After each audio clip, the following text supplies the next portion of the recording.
Allahumma sholli wa sallim ala nabiyyina al-karim Muhammad wa ala alihi wa sahbihi ajma'in. Allahumma 'allimna ma yanfa'una wanfa'na ma 'allamtana wa zidna 'ilman yanfa'una. Dibuka Al-Qur'annya surat Yusuf ayat yang ke-11 dan 12. A'udzu billahi minasyaitonir rajim. Qalu ya abana ma laka la ta'manna 'ala Yusuf wa inna lahu lanasihun. Arsilhu ma'ana ghadan yartah wa yal'ab wa inna lahu lahafizun. Shadaqallahul 'azim.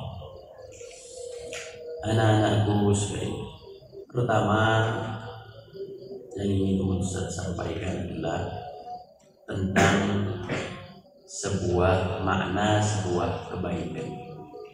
Kalau ada sebuah pertanyaan, siapa itu orang baik? Orang baik itu siapa? Apakah saya ini orang baik ataukah saya ini orang tidak baik? Ataukah saya orang baik yang dibuat?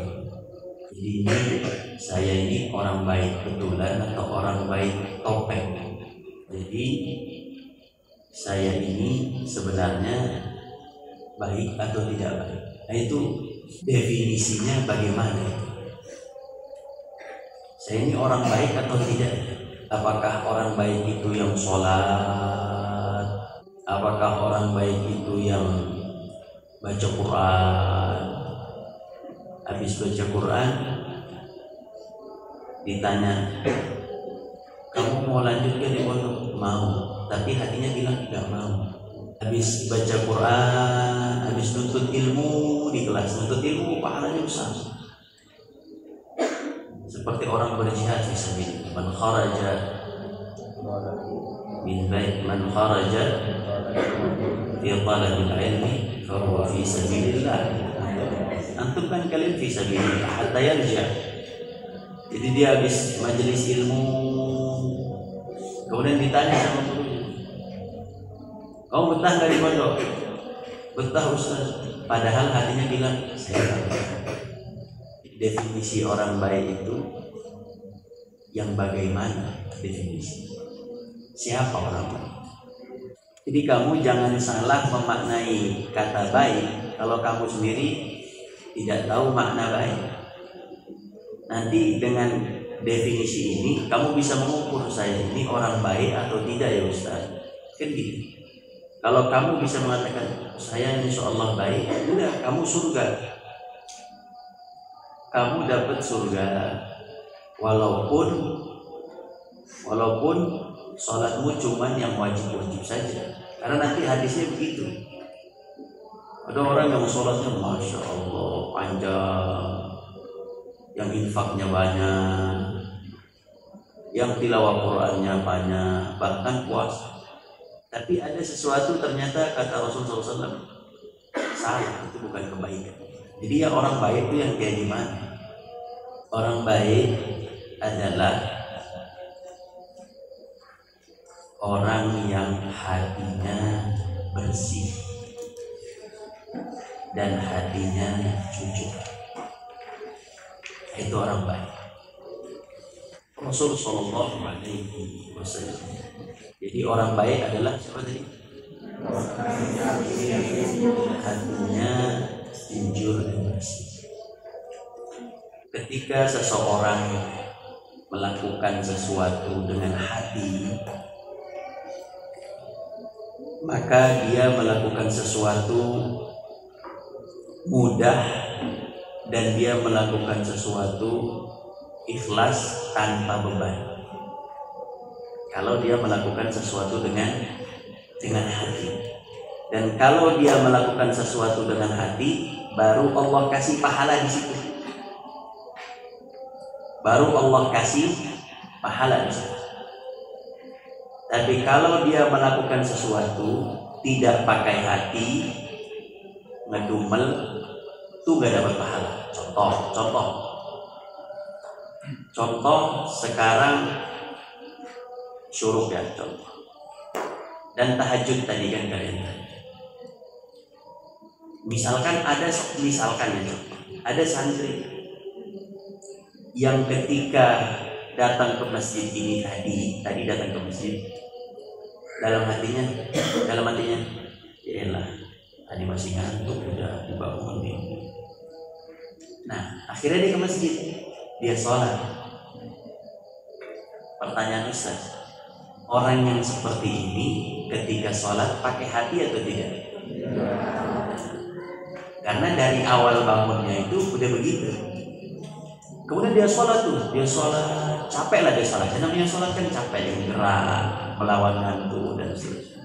Pertanyaan Ustaz, udah dapat pahala gak dia? Gak dapat. Kenapa? Karena dia terpaksa.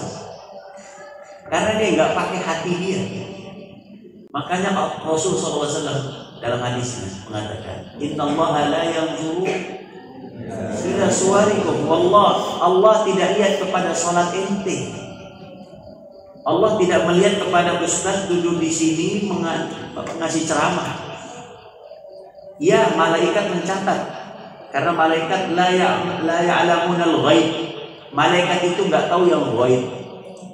Malaikat hanya mencatat yang baik saja. Oh, saat ini Ustaz Rahmat Ridwan Lubis ngasih kajian, dapat pahala dicatat. Oh, saat ini fulan hadir majelis, dicatat semua kebaikannya. Tapi di akhirat nanti ketika sudah diberikan catatan amalnya, kemudian ternyata contoh ya, santri yang hadir pada hari ini pada majelis ini, atau guru yang hadir, bahkan ustaz sekalipun, hadir bukan dengan hati ikhlas lillahi ta'ala, maka amalnya kata Allah nanti di akhirat, maka itu akan gugur pahalanya. Kenapa? Allah mah nggak melihat kita sekarang begini, enggak. Yang Allah lihat walakin yanzuru ila qulubikum, dan itu di setiap amal. Itu di setiap perkara hidup. Kamu datang ke majelis ini, hatimu bagaimana? Saya kalau kamu datang ke majelis ini ikhlas nggak Ustaz? Ya ikhlas nggak?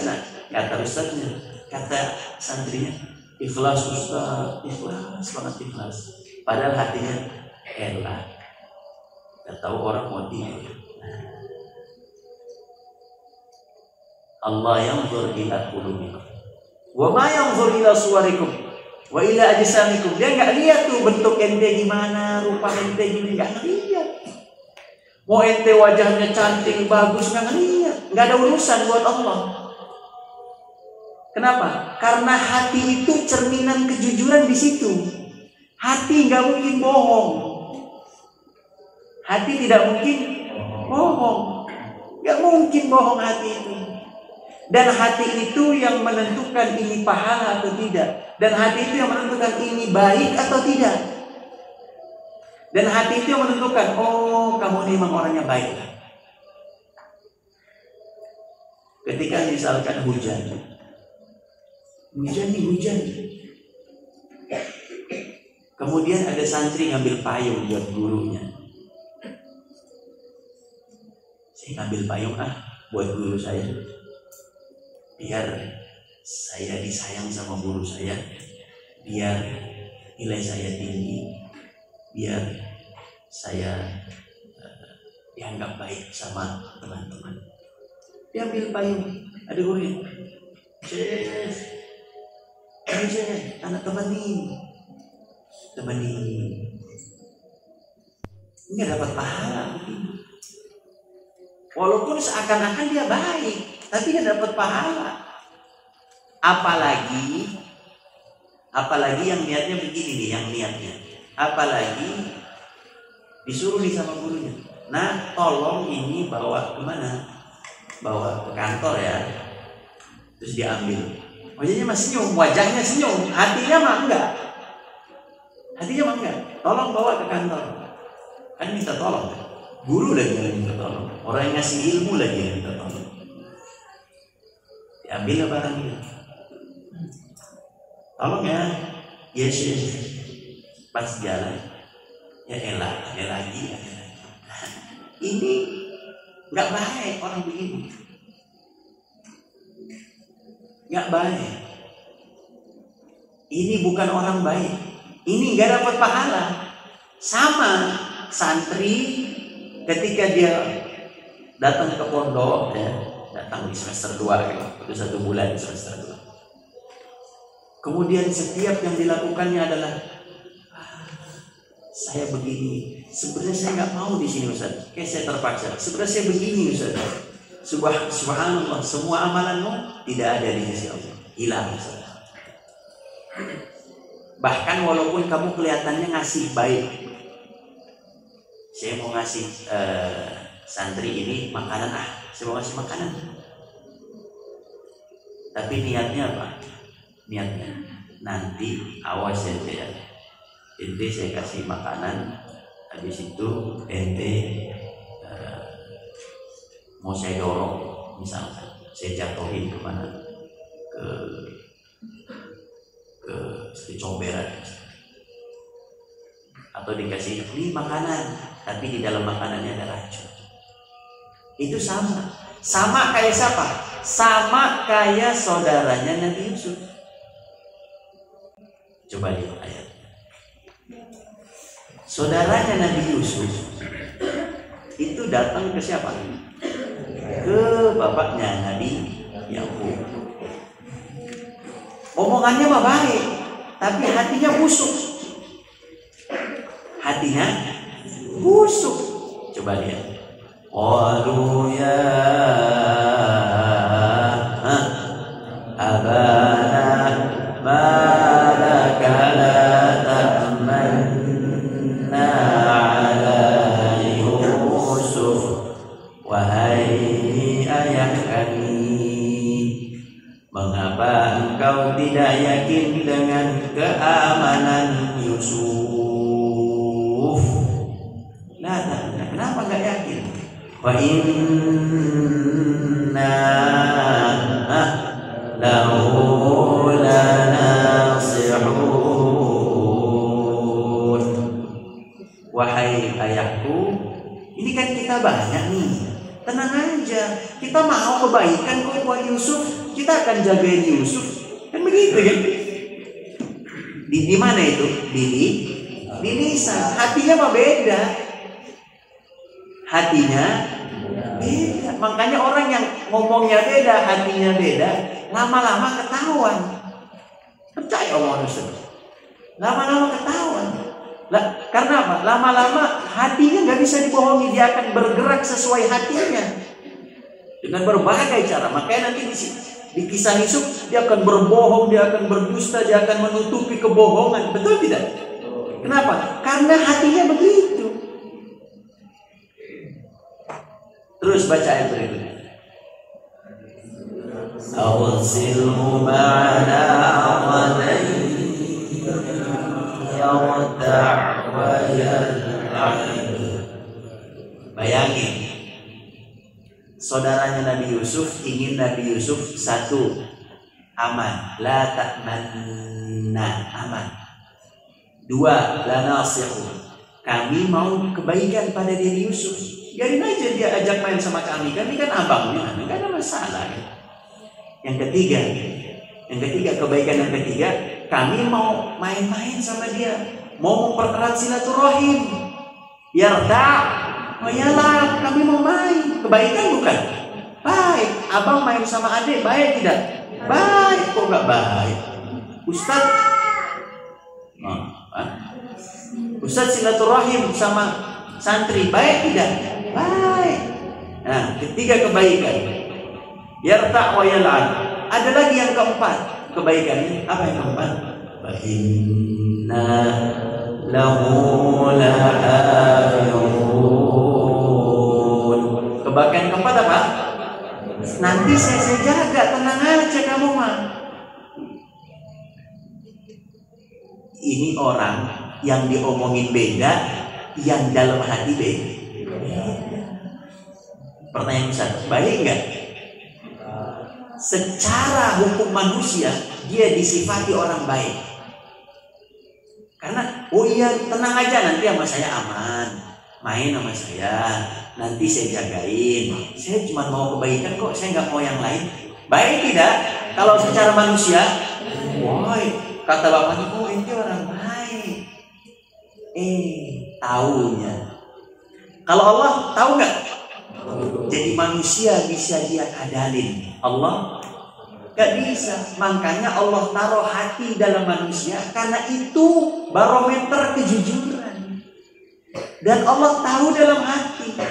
Makanya Allah tahu, Allah tuh taruh sesuatu di sini, ini dalam hati manusia, yang itu gak mungkin bohong.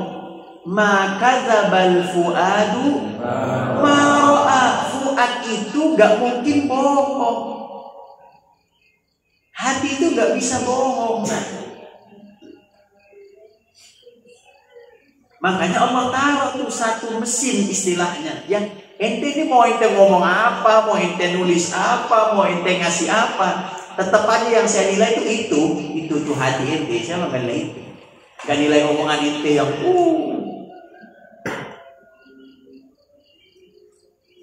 wa iyaqulu tasma' liqaulihim. Bukan itu yang Allah lihat mah. Wa iyaqulu tasma' liqaulihim, bukan itu. Yang Allah lihat itu innahu alimun bidzatis sudur. Innahu alimun bidzatis sudur. Wa asirru qawlakum aw ijharu bih innahu alimun bidzatis sudur. Mau ente asirru, mau ente ngomongnya bisik-bisik, mau ente ngomongnya kenceng-kenceng, tetap aja Allah tahu yang dalam hati ente. Itu yang dinilai.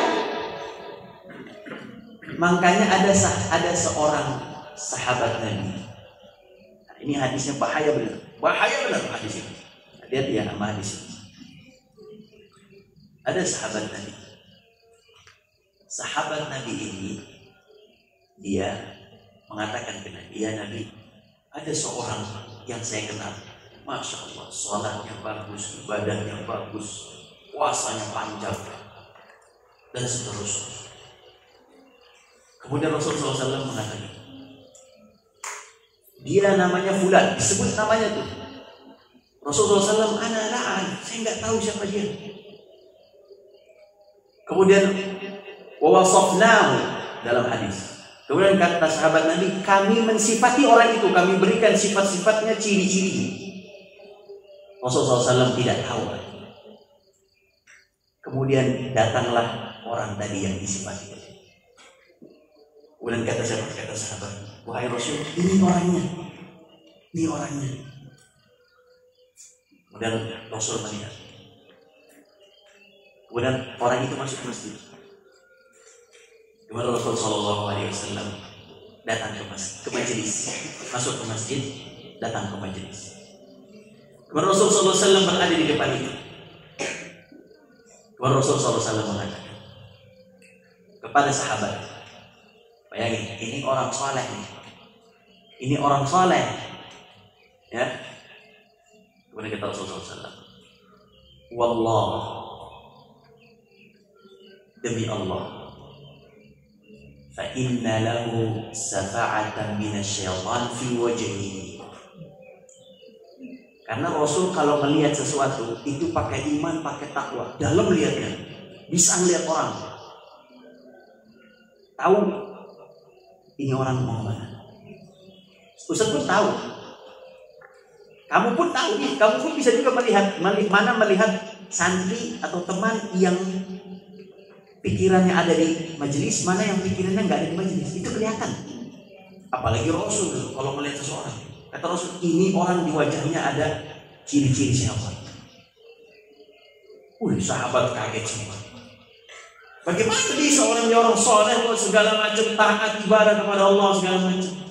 Kemudian akhirnya Rasul mengatakan kepada orang ini, wahai fulan, saya tanya atas nama Allah. Ini kata Nabi Muhammad. Nabi Muhammad serius nih, Rasul serius ngomongnya. Saya tanya atas nama Allah, apakah engkau masuk ke dalam majelis ini dan engkau di dalam hati engkau mengatakan, ma fi khairun illa ana, tidak ada yang lebih baik di majelis ini kecuali saya. Kata Rasul, apakah engkau masuk ke majelis ini kemudian engkau mengatakan dalam hatimu, tidak ada yang lebih baik dalam majelis ini kecuali saya. Kemudian dia jawab, Allahumma na'am, Allahumma na'am. Akhirnya orang itu menjawab, iya. Udah, gugur semua kebaikannya, sombongnya cukup, kata Rasulullah SAW, untuk menggugurkan semuanya. Ini celaka orang ini. Kenapa? Karena dia menganggap ketika dia masuk ke majelis, tidak ada yang lebih baik kecuali saya, tidak ada yang lebih soleh kecuali saya. Dan Rasul tahu itu. Dalam riwayat lain, ditinggalin sama Rasul. Akhirnya dia masuk ke masjid, dia sholat, panjang sholatnya. Kata Rasulullah, barang siapa yang mau bunuhnya, saya yang Rasul. Kata Abu Bakar. Abu Bakar jalan, lihat dia lagi sholat, balik lagi, ya Rasulullah dia lagi sholat, saya nggak berani bunuh. Saya berani bunuh, kata Rasul. Siapa? Umar. Saya Rasul. Lihat, Umar jalan, lagi sholat, balik lagi, saya nggak berani bunuh ya Rasul, lagi sholat. Kata Rasulullah SAW, wahai Ali, pergi bunuh. Pindah ke Ali perintah. Akhirnya Ali pindah, datanglah ke sana. Kata Ali, balik lagi Ali ke Nabi SAW. Ya Rasulullah, sesungguhnya orang tadi telah pergi. Tidak ada. Sudah tidak ada. Kata Rasulullah SAW, andaikan orang tadi terbunuh, umatku tidak ada yang berselisih di antara dua orang. Sesungguhnya Yahudi terpecah menjadi 71 golongan, dan umatku akan terpecah seperti orang yang gara-gara orang yang tadi seperti tadi akan terpecah umatku menjadi 72 golongan, semua di neraka kecuali yang satu. Itu hadis tadi. Di orang yang tadi itu Rasulullah SAW hukumi dia orang tidak baik. Kenapa? Karena hatinya sholat. Makanya amalan itu ada dua. Ada amalan jasadiyah, sholat, zakat, sedekah, ya, majelis taklim ini kan ibadah ini ya. Bantuin guru itu namanya amalan apa? Jasadiyah. Ada namanya amalan qalbiyah. Amalan qalbiyah itu apa? Amalan hati. Pertanyaan Ustaz, dari dua amalan ini mana yang lebih harus diperhatikan? Amalan jasadiyah apa amalan qalbiyah? Wallah, amalan qalbiyah sampai kamu mati. Amalan apa? Qalbiyah sampai kamu mati. Ya, ini lebih penting. Mengapa? Karena semua harusnya dari sini dulu. Makanya dalam surat Al-Baqarah disebutkan apa? Dzalikal kitabul la raiba fihi hudan lil muttaqin alladzina yu'minuna bil ghaib. Yu'minuna bil ghaib itu di sini. Kemudian ada seorang santri diomelin sama guru. Kamu contoh ya, kamu begini. Amalan qalbiyahnya dua. Dia diam aja, jasadnya mah diem, palanya mah tunduk. Oh iya tunduk palanya mah. Tapi amalan qalbiyahnya dua, baik atau buruk. Kalau dia baik, ya saya salah, saya pahala tidak? Pahala, mengakui kesalahan pahala. Sama seperti Nabi Adam, Rabbana zalamna. Nah, iya saya salah. Yang satu lagi santri diam juga, tapi ngedumel hatinya. Ini kalau bukan usul juga saya ini. Ini dosa kan? Dosa. Jadi nggak bisa dibohongin itu, hati itu nggak bisa dibohongin. Kamu mau berlaku baik, ya Ustaz, tapi hatinya nggak baik, kelihatan. Itu nggak bisa dibohongin. Makanya niat itu, innamal a'malu binniyat, itu di mana-mana di kitab manapun pasti ditaruh paling depan. Dan ingat, satu-satunya yang bisa bicara saat kita hidup di dunia ini bukan cuma mulut. Selain mulut yang bisa bicara adalah hati. Bisa bicara dia. Gak ada yang bisa bicara. Dan ketika hati bisa bicara, tidak ada yang bisa mendeteksi bagaimana apa yang dibaca oleh hati itu. Gak ada.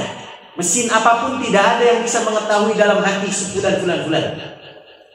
Gak ada. Tapi ingat, Ustaz, kan itu dalam hati. Bagaimana Ustaz tahu kalau itu baik, kalau itu tidak baik, dan seterusnya. Semua akan ketahuan pada akhirnya. Contoh, kisah Nabi Yusuf. Pertamanya dia bilang baik ya, mau nemenin dan segala macam. Kemudian setelah itu apa? Yusufnya ditaruh kemana? Sumur, ya. Jub. Dan setelah itu baru jadi Nabi Yusuf punya dua baju. Baju yang dipakai tetap ada di sumurnya pakai baju, sama baju yang memang disiapkan untuk yang mirip sama baju Yusuf. Itu sudah dikasih darahnya darah kambing. Darah kambing kan dulu gak ada obat merah, gak ada apotek dulu mah, apotek cokol belum ada terus. Jadi pakai darah kambing, potong kambing, kemudian pakai darahnya bawa. Makanya Quran langsung menyebut bidamin kadzib. Bidamin, coba dilihat yang mana di ayat berapa? Ayat 18. Wajabu ala qamisihi bidamin kadzib. Kalau Allah mah langsung tahu. Betul tidak? Allah langsung tahu mereka datang dengan darah yang palsu, bohong, dusta. Udah nih, Dia datang dengan kedustaan. Bapaknya percaya nggak? Bapaknya nggak percaya. Bapaknya nggak percaya, akhirnya apa? Dia menutupi kebohongannya. Apa kata dia? Kata dia adalah kata siapa namanya? Kata siapa namanya? Saudaranya Nabi Yusuf, ayat 17. Dia bikin kebohongan. Nah, ini namanya orang bikin kebohongan. Itu pasti ada caranya dan meyakinkan. Orang itu kalau bohong meyakinkan. Mau betah nggak? Betah Ustaz. Kamu serius nggak sekolah sini? Oh saya serius. Oh iya saya serius banget Ustaz. Oh saya pokoknya saya serius dah. Pokoknya Ustaz tenang aja. Bohong. Jadi orang yang ngomongnya meyakinkan itu bohong. Makanya kalau ada orang nih datang ke kamu nggak kenal. Dek, ini ada suatu produk. Kalau kamu pakai nanti begini. Deket-deketin kamu, ngomong yang yakinin, itu hati-hati. Itu hati-hati. Sama ada santri ngomongnya yakin bener deh, meyakinkan. Kita harus begini. Ustaz, saya benar kok nggak begini, saya begini. Ini ada buktinya gini. Padahal hatinya bohong. Nih, lihat sini. Qalu ya abana inna dhahabna nastabiq wa tarakna Yusuf 'inda mata'ina. Ayahku, kami itu ngeduluin Yusuf. Yusuf ketinggalan sama barang-barang. Bohong tidak? Bohong. Apa lagi?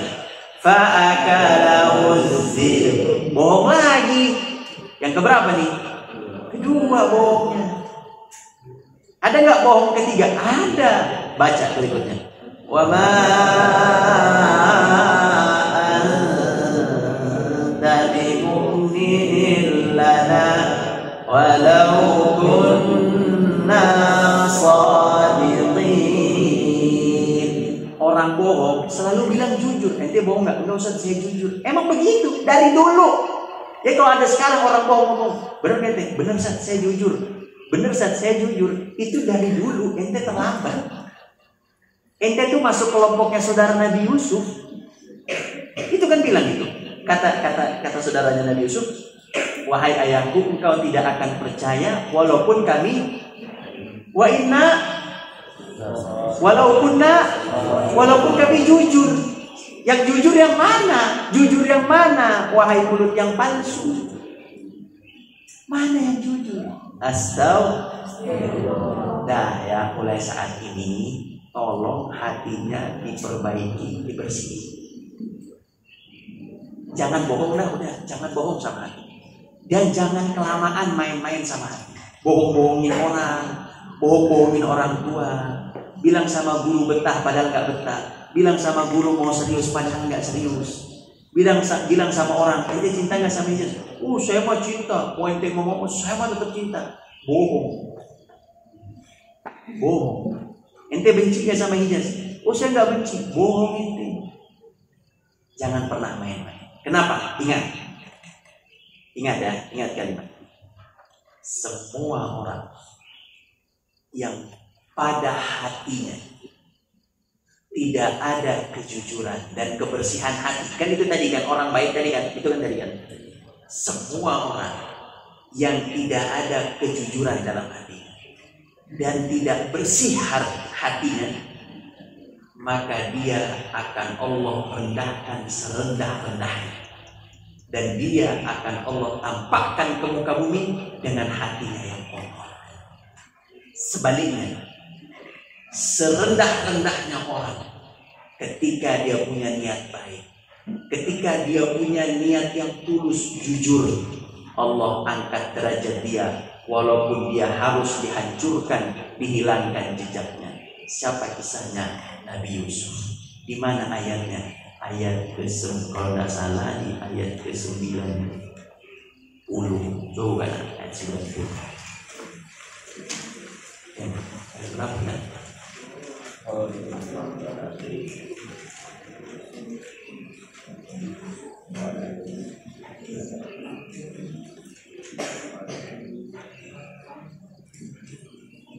Ayat ayat ke-91, ayat ke-90.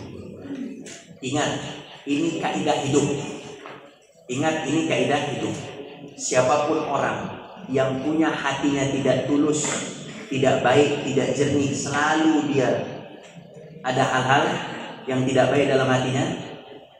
Orang yang hatinya tidak baik, orang yang hatinya tidak tulus, orang yang hatinya tidak jujur, walaupun dia menunjukkan dia kejujuran, kebaikan dan seterusnya, ingat Allah akan rendahkan orang ini.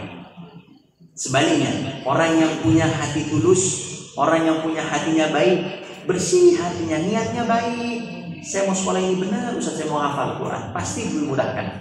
Maka orang ini, walaupun dia harus dipenjara, walaupun dia harus dikubur dalam tanah, dia akan hidup, dia akan besar, dia akan diangkat derajatnya oleh Allah. Lihat kalimatnya. Qalu tallah laqad azaraka Allahu alaina wa in kunna nakhatin. Ini perkataan saudaranya Nabi Yusuf. Demi Allah, laqad atharaka Allah. Allah telah meninggikan derajatnya dari kalian. Derajatnya atharaka. Kaknya ke siapa? Nabi Yusuf. Padahal dulu dia ingin dibunuh, dia ditaruh, dia direndahkan serendah-rendahnya oleh siapa? Oleh saudaranya. Dan saat itu saudaranya merasa selesai, udah kami sudah merendahkan Yusuf. Ternyata tidak. Allah bergerak sesuai niat. Akhirnya Nabi Yusuf Allah tinggikan derajatnya. Kemudian keluarganya Yusuf, saudaranya Yusuf, dia menjadi rendah dan dia mengakui kesalahan. Apa kesalahannya? Wa inni kunna la khatin. Siapa sekarang yang menang? Yang hatinya bersih, yang hatinya jujur yang menang. Pada akhirnya begitu. Kamu nak kalau mau menang, mau sukses, itu aja mainnya. Hatinya jujur, bersih, beneran. Ternyata ini kisahnya. Apa Ustaz bukti hati Nabi Yusuf itu bersih? Apa buktinya? Baca ayat setelahnya. Qala la tasriba 'alaikumul yawm. Hari ini saya tidak mencela kamu. Saya tidak menggibahi kamu. Saya tidak ada dendam. Apalagi? Yaghfirullahu lakum wa huwa arhamur rahimin. Coba, bersih enggak hatinya? Bersih enggak hati Nabi Yusuf? Kalau kamu kan enggak. Oh, ini Ustaz nih dulu nih yang ngambil baju saya. Diingetin, enggak dimaafin. Itu enggak bersih hatinya. Jadi kalau ada orang yang menyakiti kita, misalkan nih, ada orang yang gitu, omongannya perih, tidak omongan, menyakiti kita kayak Nabi Yusuf. Nanti kita Allah angkat derajatnya, percaya. Memang berat. Kamu dicaci, dihina, direndahkan, berat tidak? Tapi kalau kamu mengatakan la tasriba 'alaikumul yawm, tapi kalimat ini la tasriba 'alaikumul yawm setelah kamu tinggi, bukan pas kamu rendah. La tasriba 'alaikum, bukan, emang kamu gak bisa melawan dia, makanya la tasriba 'alaikumul yawm. Tapi kalimat ini kapan keluarnya? Kalau sudah berbanding, dia sudah jatuh, kita sudah naik. Kalau kita kan enggak, kita udah naik, dia udah jatuh. Oke, eksekusi. Gitu kan? Eksekusi. Kirim fotonya ke saya. Bersih nggak hatinya? Jadi amalannya satu, tolong hatinya mulai saat ini yang bersih, yang tulus, yang ikhlas. Ya, siap? Kamu menutup aurat karena siapa? Allah. Kamu belajar karena siapa? Allah. Yang lagi dijawab. Kamu belajar Quran, hafal Quran karena siapa? Allah. Kamu belajar Quran, ngaji Quran, ingin dapat pahala, betul? Jangan ingin dipuji, jangan ingin disanjung, jangan ingin dikatakan baik, jangan ingin dikatakan saya telah hafal Quran, hafil. Ya. Kamu baik sama teman kamu lillah ta'ala. Kamu masuk kelas lillah ta'ala. Kamu bantu gurumu lillah ta'ala. kamu mencintai pondok lillah. Kalau itu kalau kita semua niat baik. Sekarang Ustaz, amalan kedua apa? Kalau misalkan ada orang kurang baik kepada kita, kalau ada orang kurang baik kepada kita, konsepnya seperti Nabi Yakub, fasobrun jamil, sabar. Kalau ada orang yang omongannya menyakiti hati, jangan masukin hati. Kemudian kalau ada orang yang kita bisa dimampu untuk balas dendam, kita mengatakan la tasriba alaikum. Insyaallah, siap insyaallah. Insyaallah semuanya hatinya bersih, semua hatinya jernih, tulus, ikhlas. Kalau Allah Subhanahu wa taala dan Allah angkat derajatnya semua kita. Al-Fatihah. A'udzu billahi minasy syaithanir rajim. Bismillahirrahmanirrahim. Alhamdulillahi rabbil alamin. Ar-Rahmanir Rahim. Maliki yaumiddin. Iyyaka na'budu wa iyyaka nasta'in. Ihdinas siratal mustaqim. Siratal ladzina an'amta 'alaihim ghairil maghdubi 'alaihim waladdallin. Yang terakhir nanti saya kasih kunci ini ya, saya kasih kunci yang terakhir. Ingat, semua manusia musuhnya bukan orang lain. Semua manusia musuhnya bukan orang lain. Walaupun orang itu memusuhi kamu, musuh manusia itu pada diri sendiri. Ini saya bilang ya, musuh manusia pada diri sendiri. Sebagai contoh, ada makanan, kamu nggak suka makanan itu, contoh lah ya pondok kan sederhana begitu ya.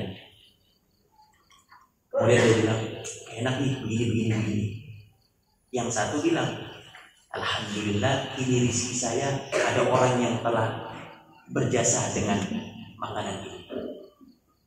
Yang satu bilang begitu, yang satu bilang gak enak. Pertanyaannya, yang benar yang mana? Dan dua-duanya ada di hati kamu. Kamu tinggal pilih. Kamu mau mengatakan tidak enak dan kamu akhirnya meremehkan makanan itu, padahal makanan itu dimasak oleh orang yang telah bersusah payah. Makanan itu telah dibeli ke pasar oleh orang yang susah payah. Betul tidak? Ya. Misalkan ada orang yang membenci kamu, gampang aja, tinggal dua. Balas dendam atau memaafkan. Itu ada di mana? Balas dendam atau memaafkan ada di mana? Diri. Makanya kalau mau benerin diri, jangan nuntut ke orang lain. Masalahnya di dalam, benerin di dalam. Dan itu masalahnya di hati, benerin hatinya. Itu konsep hidup. Jadi kebahagiaan nggak ada di luar, kebahagiaan di sini. Paham tidak? Kebahagiaan di sini. Kalau mau menjadi orang bahagia di sini. Diomelin guru, pak, misalnya. Atau dinasihati guru, pak. Dia nggak senang, kesel. Kenapa nggak senang? Kenapa kesel? Salah dia sendiri. Coba kalau dia terima, dia mengatakan, terima kasih guruku, saya terima. Itu dua-duanya ada di dalam hati. Barangnya hilang. Wah, barang saya hilang begini. Dia bisa marah, tapi dia bilang langsung itu mengatakan, udahlah saya maaf. Mudah-mudahan itu jadi pahala saya, itu jadi pahala orang tua saya, kan yang sedekah orang tua saya kepada saya. Bisa tidak? Bisa. Jadi orang itu masalahnya di mana? Orang itu masalahnya dia berantem dengan jiwa dia sendiri. Kalau mau memperbaiki diri, jangan tuntut dari orang lain, tapi perbaiki dari dalam diri kamu. Aqulu qouli hadza wa astaghfirullah. Wassalamualaikum warahmatullahi wabarakatuh.